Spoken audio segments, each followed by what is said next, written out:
अस्सलाम वालेकुम नाज़रीन, मैं हूँ आपका मेज़बान खालिद शबीर और आप देख रहे हैं प्रोग्राम मुकदमा अवाम का। पाकिस्तान में 8 फरवरी को इलेक्शन होने हैं और जूँ जूँ दिन करीब आते जा रहे हैं सियासी सरगर्मियाँ तेज़ हो रही हैं। पाकिस्तान में कोई ऐसी सियासी जमात नहीं है इस वक्त जो लेवल प्लेइंग फील्ड ना मांग रही हो। हत्ता कि पाकिस्तान मुस्लिम लीग नवाज़ के हलकों से भी इस किस्म की डिमांड्स आ रही हैं, जिनके बारे में अमूमी तसव्वुर ये किया जा रहा है कि इस वक्त तमाम की तमाम स्टेट मशीनरी जो है वो उनके लिए राह हमवार कर रही है, लेकिन उनके अंदर से भी लेवल प्लेइंग फील्ड की आवाज़ें कभी कभी सुनाई देती हैं। मियां नवाज शरीफ साहब जो बलूचिस्तान के दौरे की तैयारी कर रहे हैं, जहाँ पे वो 3-4 दिन विज़िट करना चाह रहे हैं और 20 से 25 अहम सियासी शख्सियात का कहा जा रहा है कि वो PMLN में शामिल हो सकती हैं या मुलाकातें शेड्यूल की जा रही हैं। PMLN कराची में बहादराबाद और पीर पगाड़ा हाउस पहुंची है और सिंध के अंदर भी PMLN एक इत्तेहाद बनाने की कोशिश कर रही है, जबकि पाकिस्तान पीपल्स पार्टी के साथ GDA के सीनियर रहनुमा राब्तों में है और पीपल्स पार्टी सिंध के अंदर GDA के साथ मिलकर जो है कि अपनी पोजीशन को मज़ीद मुस्तहकम बना रही है। JUI के सरबराह मौलाना फजलुर रहमान साहब, उन्होंने भी अपनी सियासी कैंपेन आगाज़ कर दी है इंतखाबी और मरी में उन्होंने पहला जलसा किया है। लेकिन इस वक्त एक जमात को पाकिस्तान में कॉर्नर मीटिंग की भी इजाज़त नहीं। तो ऐसे हालात में पाकिस्तान के इलेक्शन कितने क्रेडिबल होंगे या क्या कुछ अभी मज़ीद होना चाहिए। दूसरी तरफ अभी भी ऐवान सदर, इलेक्शन कमीशन और निगरान हुकूमत के दरमियान कशमकश चल रही है। मुख्तलिफ बयानात, खतूत और सख्त बयानात का तबादला किया जा रहा है। खैबर पख्तूनख्वा में केयर टेकर चीफ मिनिस्टर का इंतकाल हुआ और जो साबिक वज़ीर आला थे महमूद खान, PTI के साथ जिनका तल्लक था, लेकिन अब वो एक नई जमात में शामिल हो चुके हैं। उन्होंने साबिक असम्बली जो थी उसमें अपोजिशन लीडर अकरम दुरानी साहब के साथ मुशावरत करके नए निगरान वज़ीर आला का नाम तजवीज़ कर दिया है और इस सिलसिले में अरशद हुसैन साहब जो रिटायर्ड जस्टिस हैं उनका नाम तजवीज़ किया गया है और ये मामला भी हम इस प्रोग्राम में डिस्कस करेंगे। और एक और बड़ा अहम मामला जो है वो लीगल इश्यूज़ इस वक्त पाकिस्तान में, जैसे हमने पहले कहा कि एक जमात को इजाज़त नहीं है, लेकिन पाकिस्तान में बेशुमार लोग जो हैं इस वक्त जेलों के अंदर हैं, उनकी सुनवाई नहीं हो रही। एक मुकदमे से निकलते हैं तो नया मुकदमा दूसरा दरवाज़े के ऊपर दस्तक दे रहा होता है और उनको जेल के दरवाजे से ही दोबारा हवालात में भेज दिया जाता है। इस सिलसिले में सुप्रीम कोर्ट ऑफ पाकिस्तान में एक पिटिशन फाइल की गई चौधरी एतजाज़ एहसन साहब की जानिब से, लेकिन उसको रजिस्ट्रार ऑफिस ने ही नाकाबिल समात करार देकर वापस भेज दिया। तो इसमें बाज़ लोग इंतज़ामी और अदालती इख्तियारात के हवाले से रजिस्ट्रार के सवालात उठा रहे हैं। तो ये मामलात होंगे जिन पर हम बातचीत करेंगे। हमें प्रोग्राम में इस वक्त ज्वाइन कर रहे हैं पाकिस्तान पीपल्स पार्टी से तल्लुक़ मिस्टर आमिर हसन साहब और कैसर अहमद शेख साहब, पाकिस्तान मुस्लिम लीग नून के पार्लियामेंटेरियन रहे हैं। बहुत शुक्रिया आप दोनों का। बैरिस्टर साहब, आपसे बातचीत का आगाज़ करते हैं और हम ये मामला जो है कि इस वक्त पाकिस्तान में बेशुमार अफराद जो हैं कि वो जेलों के अंदर हैं या लापता हैं और बहुत से पोलिटिकल वर्कर्स जो अभी मैंने जिसका जिक्र भी किया कि वो जेल के दरवाजे पे आते हैं, लेकिन एक नया मुकदमा उनके लिए तैयार होता है या मुकदमा नहीं भी होता तो उनको पकड़ लिया जाता है और फिर अगले 24 घंटों के अंदर एक नया मुकदमा दर्ज हो जाता है। ये सारी सिचुएशन जो है वो कितनी अलार्मिंग है रूल ऑफ लॉ के तनाजुर के अंदर। जिन्होंने जुर्म किया डेफिनेटली उनको मुकदमात का सामना करना चाहिए, अगर अदालतें उनको ज़मानत देती हैं नहीं देती तो सारे मामलात हैं। लेकिन ये जो तवातर के साथ दे मुकदमात बनते हैं और फिर उसका ये लिंक बन रहा है एतजाज़ एहसन साहब की उस पटिशन के साथ जो सुप्रीम कोर्ट में आई और जिसको अभी ये कह कर कि आपने अप्रोप्रिएट फोरम पर रजू नहीं किया और यहाँ पर इस वक्त काबिल समाअत नहीं है। तो इस सूरत हाल को कैसे देख रहे हैं आप?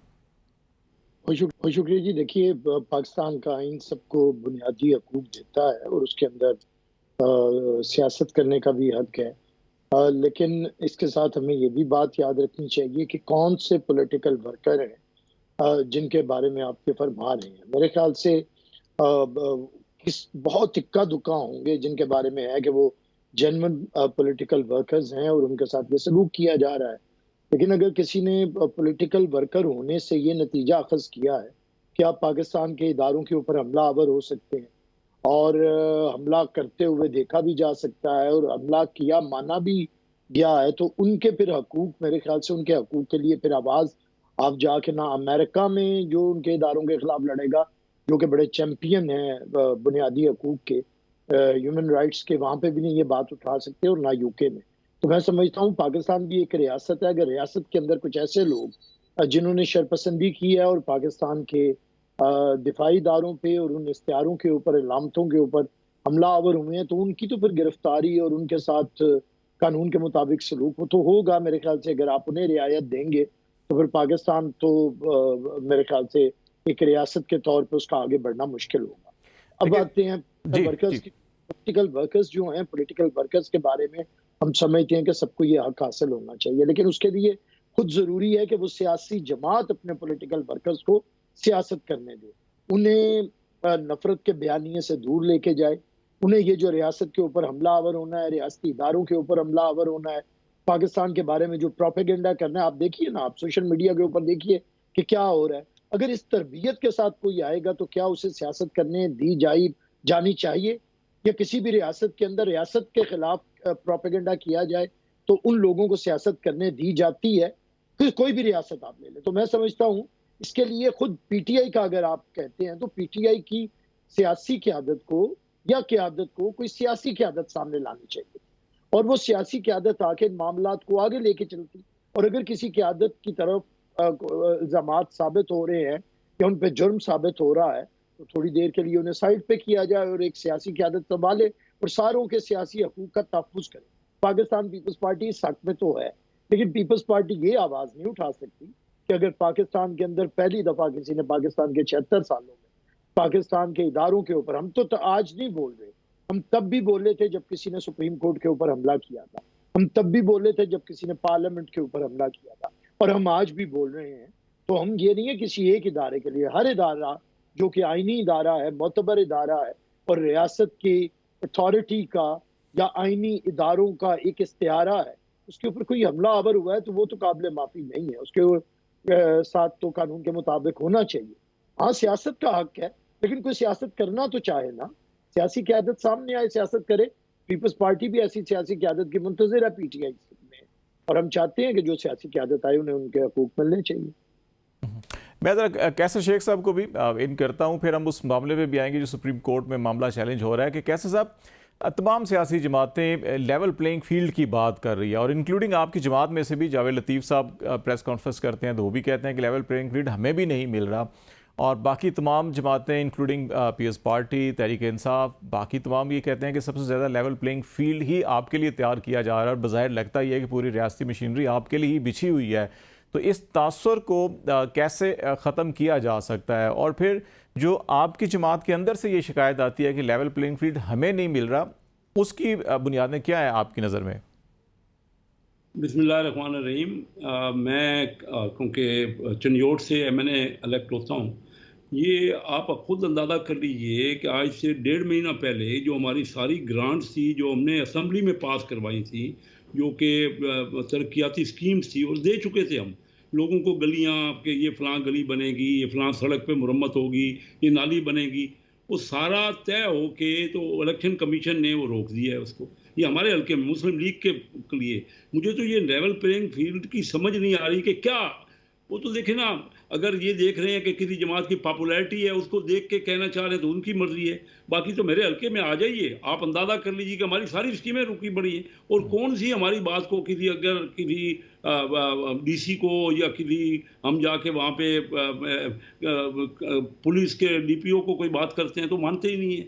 मुझे समझ नहीं आ रही कि क्या, कौन सी लेवल प्लेइंग फील्ड की बात करें, या तो समझा दें कि कौन सी। और जहाँ तक ज़्यादा से ज़्यादा क्या कहते हैं कि मियाँ नवाज शरीफ आए जो कि 3 बार के प्राइम मिनिस्टर रहे हैं, तो उनकी जो उनकी फिंगरप्रिंट्स जो है उनका वहाँ पे एयरपोर्ट पे कर दिया गया, या वहाँ या कोई आ गए अपने ये नादरा वाले, तो ये नादरा वाले तो हमारे हर गांव में, मैं आपको बताता हूँ, हर गांव में जा रहे हैं कि अपने भाई शनाख्ती कार्ड बनवा लो और अपने फिंगरप्रिंट करवा लो। तो ये क्या चीज़ें, आप खामखा अगर एक पार्टी को इस तरह करेंगे, और ये लेवल प्लेइंग फील्ड की बातें हमने इतनी कर करके ना, यही तो मुश्किल हुआ है कि हमने सियासी टर्माइल पैदा कर ली है। अब हमारी पार्टियों को चाहिए, हमारे जो आजकल जो हालात हैं ना, वो आप देखिए कि बाहर से टीटीपी हमले कर रही है हमारे ऊपर, लॉ एंड ऑर्डर सूरत हाल ख़राब है, हमें मिल के अपना बैठ के एक लायामल बनाना है। हम यही कहते रहेंगे ना कि वो फलां पार्टी ये लेवल प्लेइंग फील्ड नहीं है, उसको है, उनको है और हमें नहीं है।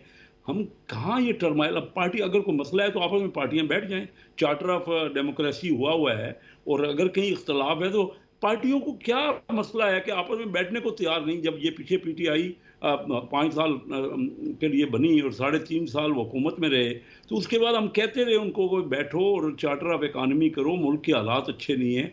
और फिर जब इंडियन एयर फोर्स के जो हमले हुए पाकिस्तान पे, उस दौरान भी वो बैठने को तैयार नहीं है। मैं समझता हूँ इस तरह कैसे मुल्क चलेगा। ओ भाई, हमारा अपना मुल्क है, हम सब एक ही चाहते हैं कि मुल्क बेहतर हो और हालात अच्छे हों। तो जब बात ही एक दूसरे से नहीं करेंगे और थ्रू मीडिया हम एक दूसरे की मुखालफत करते रहेंगे कि हमें लेवल प्लेइंग दो, किसने देना है? इलेक्शन कमीशन ने देना है या अदालतों ने देना है? इसमें दूसरी पार्टियों का क्या मामला है? आप मुझे बता दीजिए हमारा क्या कसूर है या हम क्या करें? वो शायद एक एतराज़ ये किया जाता है कि जो इस्लामाबाद हाई कोर्ट का फैसला था उसमें ये लिखा गया है कि जो रिलीफ दिया गया है वो कानूनी तौर के ऊपर बनता नहीं है और आइंदा किसी को नहीं दिया जाएगा जो मियाँ साहब को दे दिया गया है। उस नुक्ते की नज़र से कहा जाता है कि शायद मियाँ साहब के लिए जो रिलीफ नहीं बनता था वो भी हाई कोर्ट ने दे के और फिर फ्यूचर में दूसरों के लिए भी दरवाज़ा बंद कर दिया। एक उसकी मिसाल जो है कि लीगल फोरम पे दी जाती है और बैरिस्टर साहब भी उसके ऊपर ज़रूर कमेंट करेंगे। ये कोई मिसाल बताने की, ये तो खुद अदलिया की आप बात कर रहे हैं। या तो फिर खुल के कहें ना कि अदलिया में इंसाफ नहीं मिल रहा। इन्होंने ही तो पीटीआई ने तो इदारों का कहा है। इनकी मेन कंपेन ही ये हुआ करती थी कि इदारों की बात माना करें और इदारों को मजबूत करें। अब एक अदलिया ने फैसला दिया है, इनके फैसले आते रहे हैं कि नहीं जी आइंदा भी कोई केस होगा तो वो भी उसके बारे में भी बता दीजिए कि ज़मानत उसकी भी दी जाती है। जो होने वाला केस है, अगर कोई होने वाला जुर्म है या किसी पे मुजरिम बनेंगे तो ये तो इनके बारे में फैसले हमने तो कोई शिकायत नहीं की। और अगर शिकायत है अदलिया से है या इलेक्शन कमीशन से है तो उनको बैरिस्टर साहब, बैरिस्टर आमिर साहब, मेरे ख्याल इसके ऊपर आप भी कोई कमेंट करना चाहेंगे तो फिर मैं आपसे जो इस वक्त ऐवान सदर इलेक्शन कमीशन की जो कशमकश और निगरान हुकूमत की उससे ही बात करना चाहूँगा। बैरिस्टर साहब, पहली बात यह है कि मेरे मोहतरम हैं कैसर शेख साहब, वो कह रही हैं कि पीएमएलएन की पॉपुलैरिटी बढ़ी है। अच्छा, पॉपुलैरिटी का मेयार अगर इंतखाबात होते हैं तो पिछले इंतखाबात देखे जाएं जो कि इन्हीं की हुकूमत के दौरान हुए थे, जब इनकी पंजाब में भी हुकूमत थी और जब इनकी मरकज में भी हुकूमत थी, और ये बुरी तरह पिटे हैं। पंजाब के अंदर ये कोई सीट नहीं जीतते, टोटल आ रहे हैं, और उससे इन्हें अपनी पॉपुलैरिटी का पोल खुल जाना चाहिए। और उसके बाद इनकी पॉपुलैरिटी ये है कि ये इलेक्शन से मुकम्मल फरार हासिल कर रहे हैं। इन्होंने आइन को तहोबाला किया, उसे पैसे पुष्ट किया और अपने इंतखाबात से फरार करते रहे। इलेक्शन कमीशन की सपोर्ट में ये तमाम पीएमएलएन के लोग उसके तर्जुमान बन के आते रहे कि अभी इलेक्शन मुमकिन नहीं है, और उन्होंने वजूहात भी बना दी। फिर ये खुद इनका नारा था कि हमने सियासत अपनी बर्बाद कर दी है रियासत बचाने के लिए। तो जब आपकी सियासत बर्बाद हो चुकी है रियासत बचाने के लिए, तो ये पॉपुलैरिटी कहां से निकलेगी? आपकी तो सियासत तबाह हुई थी और उसी तबाह सियासत का आप जिक्र नहीं करते। आप एक पुराने प्रिंटों के साथ नए प्रिंटों के साथ पुरानी फिल्म चलाना चाह रहे हैं, मियाँ साहब वाली फिल्म, जो कि 35-40 साल से लोग देख देख के उकता चुके हैं। आपकी एक फिल्म लगी है 16 महीने, मियाँ शहबाज शरीफ की फिल्म, उस फिल्म का आप नाम नहीं लेते, उनके बात नहीं करते, आप बिल्कुल ही उसका जिक्र नहीं करते, क्योंकि आपको पता है कि उस फिल्म ने आपकी सियासत तबाह कर दी है और ये आपका एडमिशन है। अब आइए, ये पॉपुलैरिटी आपको पता है क्या है?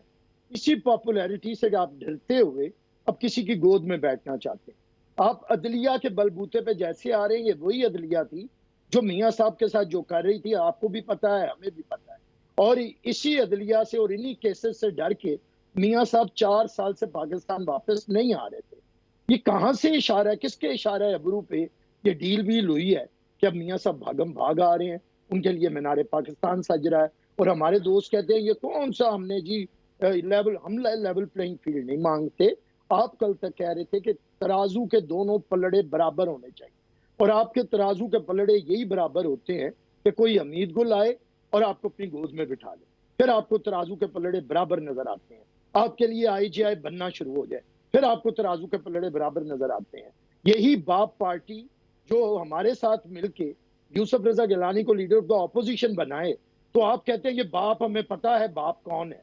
अब जब वो आप उसका निगरान वजीर आजम भी बना दें और उस निगरान वजीर आजम के साथ आपके वजीर बैठे हों, फवाद हसन फवाद और आहद चीमा की सूरत में, और पूरा संभाल के बैठे हों निगरानों के साथ आपने जो चोरी चकारी शुरू की हुई है मिलके, तो फिर आप हमें जरा बताएं कि अब बाप कैसे हलाल हो गया है और अब बाप आपकी पार्टी के साथ बड़े तादी हो गए।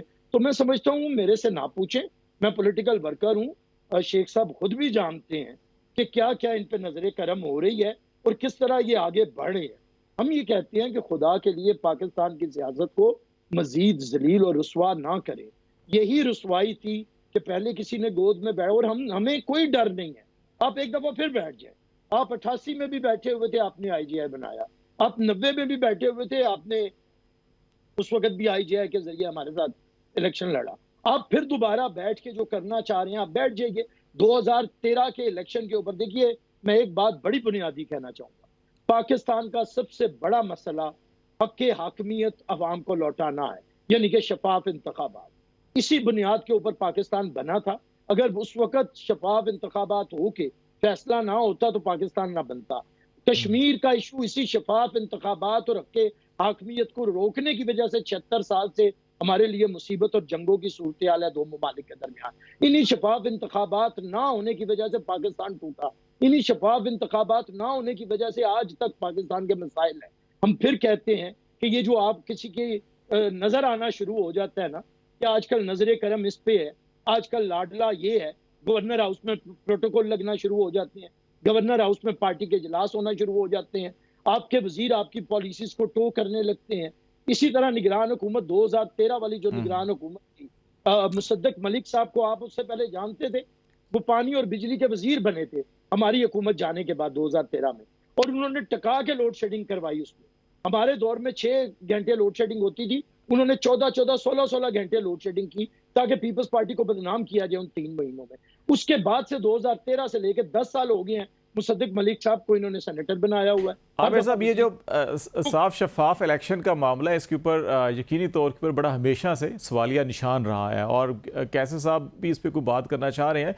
लेकिन कैसे साहब, एक सवाल आपके लिए मैं छोड़े जा रहा हूँ, एक ब्रेक लेनी होगी, ब्रेक के बाद कैसा आपकी तरफ आएंगे कि ये जो ऐवान सदर में बड़ी कड़ी तनकीद होती है कि वो ख़त लिखते हैं PTI के हक़ में या उनके तर्जमान बने हुए हैं, लेकिन आमिर साहब ने भी एक नुक्ता उठाया कि गवर्नर हाउस पंजाब को क्यों सियासी सरगर्मियों का हिस्सा बनाया जा रहा है, या वहाँ बैठ कर ये फैसले किए जा रहे हैं कि साउथ पंजाब में टिकट किन को देने हैं या नहीं देने, और फिर इसके साथ हटकर जिस किस्म की अलाइनमेंट हो रही है कराची के अंदर भी MQM के साथ और बलूचिस्तान में बाप पार्टी के साथ, तो क्या ये एक पॉलिटिकल अलाइनमेंट बिल्कुल खालिसतन सियासी सरगर्मी है, या इसके पीछे जैसे आमिर साहब कह रहे हैं कुछ इशारे भी हैं? तो इस पर बात करेंगे ब्रेक के बाद। नाज़रीन हमारे साथ रहिएगा। वेलकम बैक नाज़रीन। ब्रेक से पहले कैसे साहब मैं एक सवाल छोड़े गया था, उसमें एक चीज़ ऐड मैं कर देता हूँ कि PMLN की सिंध के अंदर बड़ी कदावर शख्सियात हैं जो पाकिस्तान मुस्लिम लीग नून के साथ वाबस्ता हैं, लेकिन बहुत से लोग ये भी कहते हैं कि एक FIA के रिटायर्ड सरबराह को, और अभी हाल ही में जो PMLN के अपने दौर में भी FIA के सरबराह रहे, उनको ये लगाना और फिर MQM के साथ बैठना, और उनके पीछे शायद कुछ इदारों को इस्तेमाल किया जा रहा है, या बाप पार्टी के साथ बलूचिस्तान के अंदर भी अब जो चीज़ें की जा रही हैं, आमिर साहब जिसका इशारा कर रहे थे कि सेनेट के अंदर तो कहा जाता था कि सबको मालूम है कि बाप का बाप कौन है, तो अब जो है कि वही मंजूर नज़र या आपके हो रहे हैं। इन वजूहात की बुनियाद के ऊपर बहुत से लोग उंगलियां उठाते हैं। कैसे साहब? यही रह गया है। मैं आपको बताऊं कि पॉलिटिक्स में बजाय, मैं तो ये कह रहा हूं कि ये वक्त ऐसा नहीं है कि हम एक दूसरे के ऊपर उंगलियां उठाएं, और अगर इनका पीपल पार्टी और PMLN का तो अपने चार्टर ऑफ डेमोक्रेसी साइन हुआ है और हमने मुआहदा किया, आइए बैठ जाएं, अगर कोई है तो आपस में बैठ के बात करें। यही हमारे साथ 17 महीने थे, और मैं असम्बली में बैठा था जब बिलावल भुट्टो जरदारी साहब ने ये कहा कि मियाँ शहबाज शरीफ जो PMLN के वज़ीर आज़म थे, वो ज़्यादा करीब है पीपल पार्टी के लिए, ज़्यादा वज़ीर आज़म है। मैं बैठ के, अभी 3 महीने की बात है, उन्होंने कहा कि वो हमारे लिए वो ज़्यादा उन्होंने वज़ीर आज़म होते हुए काम किया है पीपल पार्टी के लिए। आज जब इनको नज़र, वही बिलावल भुट्टो साहब बार बार पीपल पार्टी कह रही है कि जो हर सूरत में वज़ीर आज़म बनेंगे और वही वज़ीर आज़म है, और हम सारी पार्टियों को, अभी उन्होंने कहा हम 2013 जैसा, जो 2008 जैसा हशर करेंगे। एक तरफ तो ये बातें कर रहे हैं, मुझे तो समझ नहीं आती कोई एक बात भी। आप तो अंदाजे लगा रहे हैं ना कि भाई वो बशीर मेमन बन गए, तो क्या कोई गैर कानूनी बने? कोई चीज़ ऐसी बनाओ तो अदलिया में चले जाओ ना, या इलेक्शन कमीशन को बोलो ना कोई बात है तो। और भाई हमसे आपको क्या एतराज़ है कि हम पॉपुलर हो रहे हैं, और आप जलसे करो ना पंजाब में आके, कोई जलसा भी तो करे ना पीपल पार्टी। बैरिस्टर आमिर साहब ये कह रहे थे कि मियाँ साहब 4 साल लंदन बैठे रहे, इंतजार करते रहे कि चीफ जस्टिस तब्दील होंगे तो आऊँगा। मेरे दोस्त हैं जो है ना बैरिस्टर साहब, बहुत करीबी मेरे हैं, मतलब हम आपस में प्रोग्रामों में भी इकट्ठे बैठते हैं। आज बड़े जलाल में आए हुए हैं। क्या चीज़ इनको इतना जलाल दे रही है कि इनकी कहीं पे रिजाई नहीं हो रही? भाई ये पॉलिटिक्स, आप कहते थे इलेक्शन की डेट कर दो, डेट कर दो, डेट मुकर्रर हो गई। अब आइए, मैदान सज गया है, आ जाइए ना, इलेक्शन लड़िए सही तरह, बजाय कि ये कहना कि आपको इनके लीडर नहीं कह रहे, ये बैरिस्टर साहब कह रहे हैं या इनको कोई वो दूसरे बैरिस्टर लोग साहब का बुनियादी नुक्ता ये था कि सियासी जमातें हमेशा अवाम की ताकत पे इक़्तिदार पे आना चाहिए, ना कि किसी इदारे या किसी गैर जमहूरी तरीके से इक़्तिदार में आना चाहिए। तो ये बैरिस्टर साहब का क्या है, तो हमारा भी दिन रात यही हम बात करते हैं। कौन इससे इनकार कर रहा है? देखिए, इस्टेब्लिशमेंट का अपना रोल जो है वो इम्पॉर्टेंट है। इस बात में कोई या तो बता देना, कौन कह रहा है कि अवाम की ताकत के बगैर इलेक्शन जब सजा है, इलेक्शन में वोट होने हैं, वहाँ कोई एतराज़ है तो वहाँ करें ना जाके। और चीफ इलेक्शन कमीशन इनके ख्याल में ठीक नहीं कार्रवाई कर रहा, या अदालतें ठीक नहीं कर रही, या कौन है जो हमें ऐसा दे रहा है, जो हमें फैसिलिटेट कर रहा है? ओ भाई, बात ये है कि आप अभी तक तो ये कह रहे थे, कुछ दिन पहले तो ये कहते थे कि बिलावल भुट्टो साहब ने वज़ीर आज़म बनना है। अब आपको समझ नहीं आ रही कि वज़ीर आज़म क्या नज़र नहीं आ रहा? ये क्या बात है? क्यों इतना जलाल? जी आमिर साहब मैं आपकी तरफ आ रहा हूँ। एक चीज़ ये भी मैं, आमिर साहब, आज कराची में जब प्रेस कॉन्फ्रेंस चल रही थी, ख्वाजा साद रफ़ीक ही कह रहे थे कि कराची को खंडर बना दिया गया है। अब सिंध में हुकूमत जो है कि पिछली आलमोस्ट 2 दिहाइयों से दरमियान में 2007 जो है कि ये वो दौर था जब काफ लीग की हुकूमत वहाँ पे आई थी, वरना पीपल्स पार्टी ही सिंध के अंदर हुकूमत करती रही है। तो कराची में जब वो MQM बहादराबाद बैठे हुए थे और जब उनकी इत्तेहाद हो रहा है आपस में, तो वो कह रहे हैं कि हम कराची के लिए आए हैं यहाँ पे और कराची को खंडर बना दिया गया है। बहुत से लोगों का ये ख्याल है कि शायद जो अभी शेख साहब ये कह रहे हैं कि हम 16 महीने इकट्ठे रहे, और बिलावल साहब ने कहा कि शहबाज शरीफ साहब जो है कि हमारे ज़्यादा वज़ीर आज़म है नून लीग से। बहुत से लोगों का ख्याल है क्योंकि अब इलेक्शन में जाना है, अवाम को भी तो अपने अपने वोटर्स इकट्ठे तो मिल के नहीं जा सकते, लेकिन कुछ हिस्से बांट लें और कुछ बयानियाँ बना लें। बहुत से लोग इस तरफ भी इशारा करते हैं। देखिए, हम बहरहाल मुख्तलिफ सियासी जमातें हैं और हमने हमेशा एक दूसरे के खिलाफ इलेक्शन लड़ा है। ये आज की बात नहीं है। 88 से लेके जितने इलेक्शन हुए हैं, PMLN ने अपने निशान पे लड़ा है, हमने अपने निशान पे लड़ा है और अपने अपने मंशूर के ऊपर लड़ा है। इसलिए हमसे ये तवक्को रखना कि हम कोई एक दूसरे की फेवर में बात करेंगे, वो नहीं होता। और यही सियासी जमातों का असूल होता है। अगर बाद में किसी एजेंडे के ऊपर इत्तफाक राय हो, किसी भी सियासी जमात का हो सकता है, इस पर भी जमहूरियत में एतराज़ नहीं किया जाता। लेकिन जो आज अगर कोई बैठ के, जिन्हें कोई सिंध और कराची इलेक्शन नजर आता है और वो जाके उधर कहे कि खंडर बना दिया गया, किन जमातों के साथ खड़े होके जिन्होंने कराची का सारा फंड जिन्हें मिलता रहा, हमारी हुकूमत होती थी तो फिर भी फंड MQM को मिलता था, मियाँ साहब की गवर्नमेंट होती थी तो फिर भी फंड MQM को मिलता था, तो मुशर्रफ की हुकूमत होती थी फिर भी फंड MQM को मिलता था, जनरल ज़िया की हुकूमत होती है फिर भी फंड MQM को मिलता है, इमरान की हुकूमत होती है फिर भी फंड MQM को मिलता है। उनसे पूछे ना, हमें क्या कह रहे हैं कि खंडर। पहले दूसरी बात, और खंडर वंडर जो बने लोग, आपको, मैं साद रफीक साहब एक पॉलिटिकल वर्कर है, मुझे उनका एहतराम है, वो आके लाहौर की खबर में, लाहौर में भी शादरा है, लाहौर में भी गड़ी शाह हुआ है, इचरा है, और यहाँ के हालात आके देखिए। यहाँ पे भी यतीम खाने के हालात लें, यहाँ पे भी बाबू साबू के हालात लें। यहाँ पे आप मैं कितने एरियाज बताऊं, उधर पीने का पानी नहीं है, वहां पे बेड़ा गर्क है, सीवरेज नहीं है। जो हालात हैं, ये मैं दिखाऊं लाहौर क्या है। इन्हें पता नहीं, ये लाहौर समझते हैं एक मेन बुलेवार्ड को, या लाहौर समझते हैं जाती उमरा की तरफ जाने वाली वो सड़क जो सरकारी वसाइल से बनी है, या उसे समझते हैं जहाँ पे मेट्रो या ऑरेंज ट्रेन बना के और आपके अस्पतालों का बेड़ा गर्क किया है। जाइए, अगर गए हुए हैं ये लोग तो जाके जरा हॉस्पिटल्स भी चेक करें सिंध पूरे में, और आके बताएं कि पंजाब में दिल के कितने अस्पताल हैं और सिंध में कितने हैं, और वहां पे मेडिकल की फैसिलिटीज क्या हैं, पंजाब में कितने स्कूल खुले हैं, उधर कितने खुले हैं। तो मैं समझता हूँ ये तो एक तनकीद प्रोग्राम के ऊपर, कारकर्दगी के ऊपर करते रहे। लेकिन मैं बार बार कहता हूँ, कैसर शेख साहब मेरे बड़े मोहतरम हैं, मैं कोई गुस्से में बात, मैं तो एक पॉलिटिकल वर्कर, कह रहे हैं जलाल में आ गए आप। मेरे ये बहुत मोहतरम है। मैं इनसे सिर्फ ये सवाल कर रहा हूँ कि ये जो सियासत में हमने चार्टर ऑफ डेमोक्रेसी साइन किया था, और मुझे पता है शेख साहब दिल से मानेंगे, जाहिर है ना माने अल्फाज में या जुबान से इनकी मजबूरियां हो सकती हैं, एक खरे आदमी है, तो इन्हें पता है कि आजकल कैसे हो रहा है, इनकी डील कैसे हो रही है, ये सारी चीजों को बारीक बीनी से देख रहे हैं। क्या ये मिसाके जमहूरियत का कला कमा नहीं किया जा रहा? पहली बात। दूसरी बात यह है कि अगर आप सरकारी मुलाजमीन बशीर मेमन के जरिए सियासत करना चाहते हैं, जैसे कभी आपने राना मकबूल के जरिए की, वो उन्हें आपने, वो आईजी थे, जरदारी साहब पे तशद्दुद के लिए इस्तेमाल किया और बाद में हमेशा आपने उन्हें सेनेटर बना के रखा। उसके हम तो कभी आपके बारे में बात नहीं करते।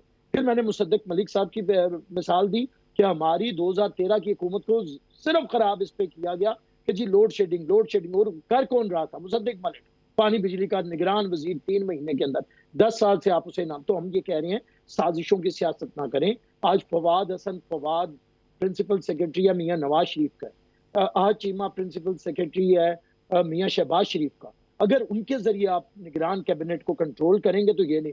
हमने कहा मियां शहबाज शरीफ को हमने वजीर आजम बनाया, नून लीग वाले तो कभी नहीं बना रहे थे। मियां साहब के दिल में कभी भी मियां शहबाज शरीफ को वजीर आजम बनाना नहीं है, आज भी नहीं है, वो नहीं बनाना चाहते। पीपल्स पार्टी ने समझा और हमने बनाया। मियां साहब तो ये इस तरफ नहीं आ रहे थे, हमने बनाया और इन्होंने मियां शहबाज शरीफ को नाकाम करने के लिए इसहाकडार को भेजा और खुद इन्होंने अपनी हुकूमत नाकाम की, जो आपके सामने है। ये हमारी भी कभी लड़ाई सुनी थी, हमने भी कभी टॉक शोज में आगे 16 महीने इनके खिलाफ प्रोपेगेंडा किया है। इनके वजीर इनके खिलाफ प्रोपेगेंडा कर रहे थे, इनके लोग इनके खिलाफ प्रोपेगेंडा कर रहे थे। और जब ये हमारे इत्तेहादी थे, हमें 3 महीने में छोड़ के भाग गए थे। हम 16 महीने में इन्हें नहीं छोड़ा, हम साथ चलते रहे। हमने शहबाज शरीफ को वजीर आजम बनाया, हम आज भी ऑन करते हैं जो शहबाज शरीफ, लेकिन ये डिसऑन करते हैं ना। मियां नवाज शरीफ उनका नाम नहीं लेते, मरियम साहबा उनका नाम नहीं लेती, कैसर शेख साहब उनका नाम नहीं लेते, दूसरे वजीर उनका नाम नहीं लेते। जब मीनारे पाकिस्तान में तकरीर हो तो डायरेक्ट आप 2017 में पहुंच जाते हैं। जो 1 साल हुकूमत है खाकान बासी की, उसका जिक्र भी नहीं करते। जो 1.5 साल हुकूमत है मियां शहबाज शरीफ की, उसका जिक्र भी नहीं करते। मीठा मीठा हफ हफ कड़वा कड़वा थू थू तो नहीं होगा। तो ये जो आज कैसर शेख साहब कह रहे हैं ना, आप अदालतों में चले जाएं अगर कुछ हो रहा है, यही बात आपको कल तक कप्तान कहता था। जब किसी की गोद में बैठे हों, जब आशीर्वाद हो, तो फिर बंदा यही कहता है जाइए जी इलेक्शन कमीशन के पास जाके। ना भाई, कोई बात नहीं, आप कर नहीं। लेकिन इलेक्शन कमीशन या केयर टेकर गवर्नमेंट के ऊपर भी बड़े एतराज़ात हैं। वो मैं सदर साहब का जो ख़त है उस तरफ भी आऊँगा। बैरिस्टर साहब, एक चीज़ मैं जो शेख साहब से ये पूछना चाह रहा हूँ, जो जुलाई 2022 में ज़िमनी इलेक्शन हुआ था पंजाब का, 20 नशिस्तें थीं और उसमें से 15 नशिस्तें PTI जीत गई थी। तो उस पर PMLN ने जो अपनी असेसमेंट की थी वो ये की थी कि जितने भी इलेक्टेबल थे या जिनको उर्फ आम में लोटा कहा जाता है, कि उनको टिकट दिए गए, जिसकी वजह से वो तमाम सीटें हार गए। अभी ये खबरें आ रही हैं कि PMLN पंजाब में दोबारा जो है कि 141 नशिस्तें कौमी असम्बली की, तो उसमें इलेक्टेबल को ज़रूर टिकट दिए जाएंगे। तो क्या आप समझते नहीं है कि जो ऐसे अनासर हैं, एक तो होता है ना कि इलेक्शन के बाद अपनी वफादारी बदल देना, पार्टी बदलना, चलें ठीक लगता है, लेकिन जब आप ऐवान के अंदर हों, आपके मैंडेट पर कोई बंदा आया हो और फिर वो वफादारी बदलता है, तो उसके ऊपर यकीनी बात है लोग बड़े गुस्से में होते हैं। आप नहीं समझते कि आप एक बार फिर ऐसे कल्चर को PMLN जो है कि अगर कोई प्रमोट करेगी तो उससे उसकी पोजीशन कमज़ोर होगी, या वो इलेक्टेबल वाकई अभी भी इलेक्टेबल ऐसे हैं कि वो सीटें निकाल सकते हैं? देखिए, आप इलेक्टेबल जब कहते हैं तो उसका तो मतलब ही यही है कि अवाम उनको चाहती है। मैं उन इलाकों से तल्लक रखता हूँ। मैं 31 साल से 6 इलेक्शन MNA के कंटेस्ट कर चुका हूँ और अब 7th इलेक्शन कंटेस्ट करने जा रहा हूँ। तो मेरा क्योंकि चंजोट से तल्लक है और झंग से, तो ये साउथ पंजाब के बिल्कुल नज़दीक है। यहाँ सब ये पूरे एरियाज में इलेक्टेबल बहुत प्रोमिनेंट है। मेरे अपने एरिया में 150 साल से इलेक्टेबल ही इलेक्ट हो रहे थे। और मैं कराची रहता हूँ, Karachi chamber of commerce industry का मैं 37 ईयर्स पहले सदर बना वहाँ का। और जब मैंने देखा कि मेरे इलाके में कोई उनको कंटेस्ट ही नहीं करता, तो मुझे ऑल द वे वहाँ जाके, क्योंकि उनका मुकाबला नहीं है इलेक्टेबल का इन इलाकों में। जो आपका सवाल है ना, अभी भी देखिए पार्टी के वोट होते हैं 10% या 15%, या ज़्यादा किसी इलाके में 20%। और ये हमारे जो इलाके हैं ना, जितने भी साउथ पंजाब के, वही इलेक्टेबल क्यों आखिर इलेक्टेबल सारी पार्टियाँ चाह रही हैं।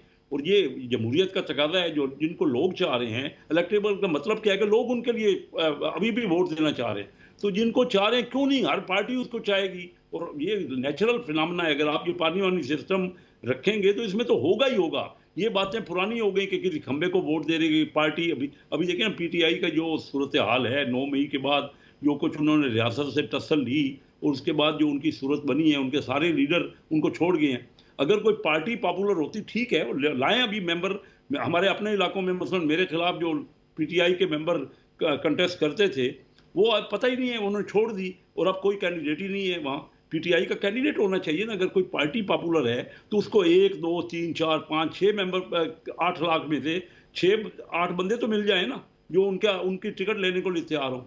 इसी तरह पिछले इलेक्शनों में हुआ, 2018 में क्या हुआ कि मुस्लिम लीग के जितने भी कैंडिडेट थे ना, 8 ज़िलों में, हमारे यहाँ के 8 ज़िलों में से सिर्फ वाहिद मुस्लिम लीग नवाज की ज़िला चनियोट से सीट निकली है। यानी आप देख लीजिए कि हाफिजाबाद, चनियोट, झंग, बक्खर, लिया और ये सारे इलाकों में से मियाँ वाली एक सीट निकली है, क्योंकि इलेक्टेबल्स को उन्होंने अपनी तरफ कर लिया, पीटीआई की तरफ हो गए और मुस्लिम लीग के पास कोई कैंडिडेट नहीं था। हमारे अपने चनियोट के ज़िले में दूसरी एक सीट मैं कंटेस्ट कर रहा था, दूसरे ज़िले की दूसरी सीट में हमारे पास कैंडिडेट ही नहीं था। मुझे अपने बेटे को वहाँ से कराची से लेके आना पड़ा, जो कभी चनियोट गया ही नहीं था, क्योंकि और इलेक्टेबल बड़े इंपॉर्टेंट है। अगर ये मीडिया पे सिर्फ ये कहता जा रहा है ना कि ये पार्टियों की वो पोजीशन अभी हो सकता है कि बाद में क्रिएट हो जाए, टाइम लगेगा।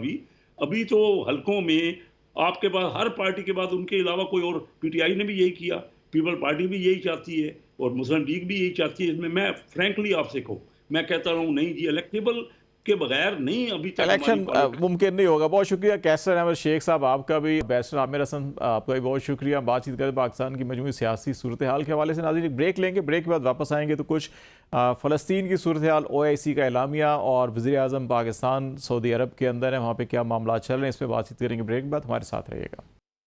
वेलकम बैक नाज़रीन। प्रोग्राम के इस हिस्से में बातचीत करेंगे हम पाकिस्तान के वज़ीर आज़म इन दिनों सऊदी अरब में है, जहाँ पर OIC और अरब लीग का इजलास हुआ है। फ़लस्तीन की और गज़ा की जो सूरत हाल है वो बड़ी तशवीशनाक हद तक जो है कि वो ख़बरें सामने आ रही हैं, जहाँ पे हॉस्पिटल तक महफूज नहीं है, ख़वातीन बच्चों को निशाना बनाया जा रहा है। यूनाइटेड नेशन के इमदादी जो इदारे हैं उनको भी, हत्ता के मीडिया को भी वहाँ पे निशाना बनाया जा रहा है। इन हालात के अंदर OIC का जो इजलास हुआ, जिसमें अरब लीग के सरबराहान भी मौजूद थे, और इसमें एक जॉइंट स्टेटमेंट सामने आया है। 3 बड़ी इसके अंदर डिमांड्स जो सामने आई हैं वो, और फिर इसके साथ साथ जो प्राइम मिनिस्टर पाकिस्तान सऊदी अरब में मौजूद हैं और बायलैटरल जो वहाँ पे रिलेशन है दोनों ममालिक हिस्टोरिकली बड़े अच्छे दोस्ताना बरादराना रहे हैं हमेशा से, उस सिलसिले में क्या वहाँ से अपडेट हैं, ये सारी सिचुएशन हम डिस्कस करेंगे। और हमें ज्वाइन कर रही हैं पाकिस्तान के दफ्तर खारजा की तर्जमान मुमताज़ ज़ारा बलोच।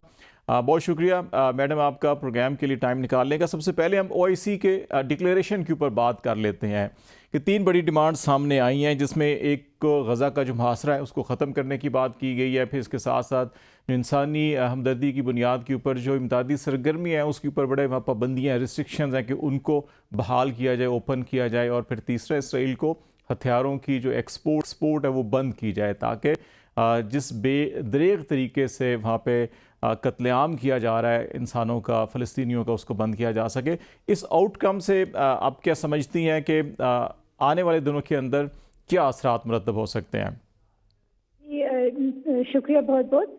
आपने जिस तरह से कहा कि कल एक बहुत अहम समिट हुई थी, जो अरब और इस्लामी ममालिक की एक मुश्तरका समिट थी, और उसका एलामिया भी बाहर आया है, और उसमें बहुत अहम चीज़ें सामने आई हैं। और आपने 3 चीज़ों का जिक्र किया जो कि फंडामेंटल है, सीज़ फायर है और ह्यूमैनिटेरियन असिस्टेंस है, और ये कि जो इस वक्त एक जंगी कैफियत है उसको ख़त्म करने के लिए इक़दाम हैं। इसके अलावा आपने अगर ये स्टेटमेंट पढ़ी हो तो उसमें और भी चीज़ें हैं कि जो डबल स्टैंडर्ड्स हैं इंटरनेशनल लॉ की एप्लीकेशन के, उसको कंडेम किया गया है। और इसमें ये भी जोर दिया गया है और इस्लामी ममालिक ने आपस में एक मुश्तरका फैसला किया है कि इस मामले को इंटरनेशनल जो कोर्ट ऑफ जस्टिस है, हाँ जी, उन तक ये लेकर जाएंगे और वहाँ पर ये मामला उठाया जाएगा।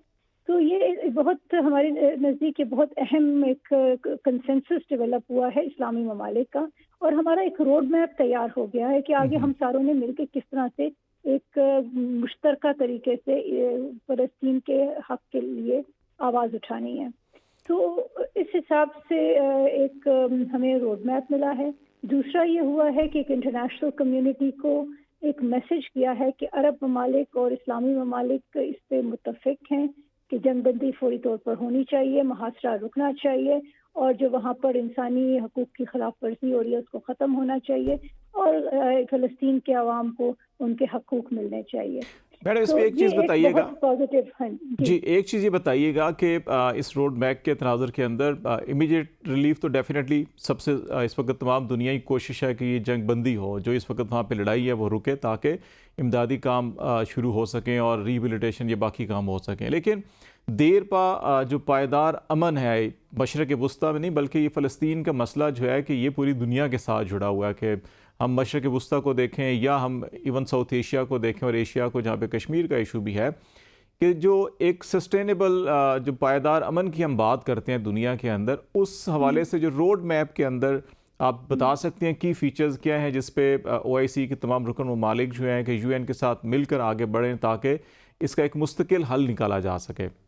देखिए, इस पे इस्लामी दुनिया की और अरब दुनिया की एक मुश्तरका पोजीशन है, और मुश्तरका पोजीशन यही है कि फ़लस्तीनियों को उनका हक मिलना चाहिए। इस जो कल एलानिया आया उसमें इस चीज़ को भी कम्प्लीटली रिजेक्ट किया गया कि गाज़ा को किसी तरह से वेस्ट बैंक से अलहदा कर दिया जाए, उस पर भी रिजेक्शन है। और सबसे इम्पोर्टेंट चीज़ है कि जो एक इंडिपेंडेंट फ़लस्तीनियन स्टेट का क़याम, खुद मुख्तार रियासत का क़याम जिसका ईस्ट जेरूसलम कैपिटल हो, इसका क़याम एक इंटरनेशनल डिसीजन है और उसकी इम्प्लीमेंटेशन अहम है। इसके लिए अब ज़रूरी है, और ये इस तनाज़े ने हमें, जो रिसेंट वायलेंस है इसने हमें ये कंफर्म कर दिया है कि जब लोगों को उनका हक खुद इरादियत ना दिया जाए तो वो किसी भी मौके पर वो एक इंटरनेशनल सिक्योरिटी की सिचुएशन डेवलप हो सकती है। तो इसमें एक चीज़ और बड़ी अहम जो हमें नज़र आ रही है वो इसराइल का जो क्लेम जो करते हैं कि हक़ दिफा को जवाज़ बनाकर जिस किस्म की नस्लकुशी की जा रही है फ़लस्तीन के अंदर, यही चीज़ें हमें कश्मीर में भी नज़र आती हैं कि कश्मीर में जो यूनाइटेड नेशन की रेजोल्यूशन के तहत जो कश्मीरी अवाम अपना हक़ खुद इरादियत इस्तेमाल करने की तहरीक चला रहे हैं तो उनको वो दहशत गर्दी के साथ जोड़ते हैं और फिर उसके बाद जो वहाँ पे इंसानी हकूक़ की वायलेशन है उसको वो अपना उसको जवाज़ बनाने की कोशिश करते हैं। तो OIC की इलामिया में इस चीज़ का जिक्र है। तो पाकिस्तान के प्राइम मिनिस्टर ने भी वहाँ पे जो बात की है, इंटरनेशनल कोर्ट ऑफ जस्टिस का हवाला दिया उन्होंने। दो चीज़ें और बड़ी जो कॉमन हमें कश्मीर और फ़लस्तीन में नज़र आती है कि नस्लकुशी और फिर जो आबादकारी कश्मीर में भी नज़र आती है, वहाँ पर भी नज़र आती है कि जिस तरह से वहाँ पे इसराइल खित्ते पे कब्ज़ा करते हुए आगे बढ़ता है और फिर आबादकारी की जा रही है। तो पाकिस्तान इन दोनों चीज़ों को कैसे मिलाकर OIC के अंदर हम ये भी रियलाइजेशन एक एहसास ज़्यादा बेदार करवा सकते हैं कि अगर हम पूरी दुनिया के अंदर अमन चाहते हैं, मशरक़ वस्ता में भी, जनूबी एशिया में भी, क्योंकि दोनों आपस में लिंक भी बहुत हैं, इसकी बहुत सारी चीज़ें कॉमनैलिटीज़ बहुत हैं इन दोनों के अंदर, तो उसको भी हम किस तरह से उजागर कर सकते हैं? देखिए, एक तो बात कल की मीटिंग में बड़ी वाज़ेह हो गई कि ये जो इसराइल का बयानिया है कि वो एक सेल्फ डिफेंस में ये इक़दामात कर रहा है, उसको इंटरनेशनल कम्युनिटी ने रिजेक्ट कर दिया कि ये किसी भी प्रीटेक्स्ट पर जो वो कर रहे हैं वो काबिल कबूल नहीं है। ये चीज़ एक इंटरनेशनल बयानिया आया है, मुसलमानों का आया है, OIC का आया है। इसी तरीके से जो आपने बात की फ़लस्तीन के और कश्मीर के, इनके बिल्कुल केसेस सिमिलर हैं। ये डीकोलोनाइजेशन जब हुई उस वक़्त से मसाइल ये दोनों जगहों पर मौजूद हैं, और ये इंटरनेशनल इस पे रेजोल्यूशन भी मौजूद हैं, इंटरनेशनल लॉ बड़ा क्लियर है, और ये हक़ खुद इरादियत के मसाइल हैं। इसीलिए पाकिस्तान के अवाम बहुत ज़्यादा उनका दिल दुखता है जब वो फ़लस्तीन के अवाम के साथ इस तरह की जातियाँ देखते हैं, क्योंकि हम अपने हमसाए में कश्मीरियों के साथ जो जुल्म है उसको भी हम पिछले कई दिहाइयों से देख रहे हैं। तो ये एक इस मसले में अब बड़ा एक इंटरनेशनल आप देख रहे हैं रिएक्शन आया है, और इस तरह का जो नैरेटिव है कि सेल्फ डिफेंस में आप लोगों पर जुल्म कर सकते हैं, ये दुनिया ने रिजेक्ट कर दिया है। और ये इसी वजह से बड़ा ज़रूरी है कि कश्मीर का मसला भी दुनिया के सामने आए, और इंटरनेशनल कम्युनिटी अब इंडिया का जो नैरेटिव है, जो कि वो फॉलो करते थे इजराइल के नैरेटिव को, वो उसकी अब शायद सुनवाई उस तरह से ना हो जिस तरह वो समझते हैं कि वो पहले हासिल कर सके हैं। एक जो बड़ा मुस्बत पहलू हमें OIC अरब लीग ये सरबराह कॉन्फ्रेंस के अंदर देखा कि बहुत सी चीज़ों के ऊपर इत्तफाक राय पाया गया है, और बहुत से क्वार्टर से ये भी बातें आती हैं कि हमने डिमांड्स भी की, मजम्मत भी की, जो आप रोड मैप की बात कर रही हैं फ्यूचर की, उसके ऊपर भी डेफिनेटली सारे ममालिक मिलकर चलेंगे आगे। कुछ क्वार्टर से ये बात होती है कि क्योंकि इसराइल जो है वो चारों तरफ अगर देखें तो तमाम मुस्लिम ममालिक हैं उसके, तो अगर उसको हम डिप्लोमेटिकली, बहुत से ममालिक ने सफारतकार अपने वापस बुलाए और उनके सफारतकारों को भी वापस भेजा गया, लेकिन जब तक इकोनॉमिक या ट्रेड सैंक्शंस या उसके ऊपर एक सोशल बाइकाट की बात की जाती है कि जब तक आप किसी के इकोनॉमिक इंटरेस्ट के ऊपर जद नहीं डालते उस वक्त तक वो शायद अपने घुटनों के बल वापस नहीं आएंगे, अपनी जारियत ख़त्म नहीं करेंगे। तो आप समझती हैं कि उस तरफ भी OIC को या किसी एक रीजनल या इंटरनेशनल फोरम को उस तरफ भी सोचना चाहिए? जी देखिए, इस तरह की सारी चीज़ें ज़ाहिर गौर हैं और बहुत सारे मेजॉरिटी मुसलमान और अरब ममालिक के इसराइल के साथ ताल्लुकात नहीं हैं और पाकिस्तान तो बिल्कुल भी नहीं है। आप जानते हैं हम ना इसराइल को तस्लीम करते हैं, ना हमारे इनके साथ कोई तजारती ताल्लुकात हैं। तो ये जो क्वेश्चन है ये पाकिस्तान पे अप्लाई नहीं करता, लेकिन ये बड़ा ज़रूरी है कि जो इसराइल के सपोर्टर्स हैं वो इसराइल पर जोर दें कि इस वक्त फौरी तौर पर जंगबंदी की जाए और यूनाइटेड नेशंस सिक्योरिटी काउंसिल का एक फ़र्ज है, एक इंटरनेशनल फरीज़ा है जो उनको चार्टर ऑफ यूनाइटेड नेशंस में दिया गया है, वो है कि दुनिया की सलामती और अमन के मामलात पे अपना रोल अदा करे। तो वो हम समझते हैं कि यूनाइटेड नेशंस सिक्योरिटी काउंसिल फौरी तौर पर इक़दाम करे ताकि ये जो इस वक्त कत्लेआम हो रहा है फ़लस्तीनियों का, उसको फौरी तौर पर बंद किया जाए। एक चीज़ और आपसे पूछना चाहूँगा कि प्राइम मिनिस्टर जो हमारे इस वक्त सऊदी अरब में भी हैं, वहाँ पे सऊदी आला सियासी क़यादत से मुलाकातें भी हो रही हैं, तो बायलैटरल डेफिनेटली ऐसे फोरम्स होते हैं, मौक़े होते हैं जहाँ पे बायलैटरल रिलेशन के ऊपर भी ज़रूर बातचीत की जाती है और पाकिस्तान और सऊदी अरब के जो तारीख़ी हमारे तल्लुकात हैं वो भी कोई ढके छुपे नहीं हैं और बहुत सारी अभी हमें फ्यूचर की इन्वेस्टमेंट के हवाले से भी, इकनॉमिक ट्रेड कॉपरेशन के हवाले से बहुत सी चीज़ें पाइपलाइन में हैं। तो इस दौरे के मौके के ऊपर जो बायलैटरल इशूज़ के ऊपर जो पेशरफ्त कोई हो रही है उससे कुछ आगाह करेंगी? जी बिल्कुल, प्राइम मिनिस्टर की बिल्कुल मीटिंग तो का विजिट तो इसी समिट के तनाजुर में था, लेकिन वहाँ पर मौजूदगी से फ़ायदा उठाते हुए वहाँ पर प्राइम मिनिस्टर की मुलाकात क्राउन प्रिंस मोहम्मद बिन सलमान साहब के साथ भी हुई। उसके अलावा प्राइम मिनिस्टर की मुलाकात क्राउन प्रिंस कुवैत के क्राउन प्रिंस के साथ मुलाकात हुई और मलेशिया के प्राइम मिनिस्टर के साथ हुई और फ़लस्तीन अथॉरिटी के जो प्रेसिडेंट हैं महमूद अब्बास साहब उनसे भी मुलाकात हुई। इन सारी मुलाकातों में सबसे अहम फोकस जो था वो ये फ़लस्तीन का मसला और जो उस मसले से जो खित्ते को मसाइल हैं उस पर ज़्यादा गुफ्तगू हुई। लेकिन इन सारी मुलाकातों में ख़ासतौर पर सऊदी अरेबिया, कुवैत और मलेशिया के साथ बायलैटरल मामलात पे भी डिस्कशन हुई और सऊदी अरेबिया के साथ इस वक्त आप जानते हैं कि अब हम इकोनॉमिक पार्टनरशिप को फ़रोग़ दे रहे हैं और एक वाज़ेह इंटरेस्ट है सऊदी अरेबिया का पाकिस्तान में इन्वेस्टमेंट लाने का। तो उस सिलसिले में दोनों रहनुमाओं की बात हुई है और आप जल्द देखेंगे कि इस पे और नए प्रोजेक्ट्स भी पाकिस्तान और सऊदी अरेबिया के मिलकर डेवलप होंगे। इसी तरह से कुवैत और मलेशिया पर भी इन्हीं इकोनॉमिक और इन्वेस्टमेंट अपॉर्चुनिटीज़ पर के सिलसिले में बातचीत हुई। आखिरी चीज़ एक पूछना चाहूँगा, इन्वेस्टमेंट के हवाले से आप बात तज़किरा कर रही हैं कि स्पेशल इन्वेस्टमेंट जो फैसिलिटेशन काउंसिल भी पाकिस्तान ने बनाई और उसमें भी ज़्यादा फोकस हमारा ख़ास तौर के ऊपर जो दोस्त ममालिक हैं और इसमें भी जो अरब हमारे मुस्लिम ब्रादर ममालिक हैं जिन्होंने हमेशा माजी में पाकिस्तान के साथ बड़े हमारे अच्छे इकनॉमिक ट्रेड रिलेशन रहे हैं, उनके ऊपर फोकस किया जा रहा है। तो उस हवाले से फॉरेन ऑफिस और हमारे जो फॉरेन मिशन में बड़ा अहम किरदार अदा करते हैं कि इन्वेस्टमेंट को अट्रैक्ट करने की। लोकल लॉ एंड ऑर्डर या बाकी पॉलिसी सारी भी हैं, लेकिन फॉरेन ऑफिस का बड़ा अहम रोल होता है। अभी रिसेंटली मशरक़ वस्ता में ही कुछ इस किस्म की एग्जीबिशंस भी हुई हैं, इन्वेस्टमेंट कॉन्फ्रेंस भी हुई हैं, तो उस तनाजुर के अंदर कुछ बताएंगे कि मज़ीद क्या पाइपलाइन में ऐसी चीज़ें हैं? जी बिल्कुल, इस वक्त ऐसे ही हमारे तमाम मिशंस मशरक़ वस्ता में हों, यूरोप में हों या ईस्ट एशिया में हों, सेंट्रल एशिया में, उन तमाम को अब ये इस वक्त डायरेक्शन है कि पाकिस्तान का की इस वक्त नंबर 1 प्रायोरिटी इकोनॉमिक डेवलपमेंट और प्रॉस्पेरिटी है तो हमारे मिशंस को भी डायरेक्शंस हैं कि वो इसी तनाजुर में काम करें और पाकिस्तान के लिए तजारत की और इन्वेस्टमेंट की नई अपॉर्चुनिटीज तलाश करें। SIFC के बनने का फ़ायदा ये हुआ है कि ये एक वन विंडो शॉप है जहाँ से तमाम इस तरह की इन्वेस्टमेंट अपॉर्चुनिटीज डिस्कस होती हैं और वहाँ पर स्ट्रीमलाइन होती हैं।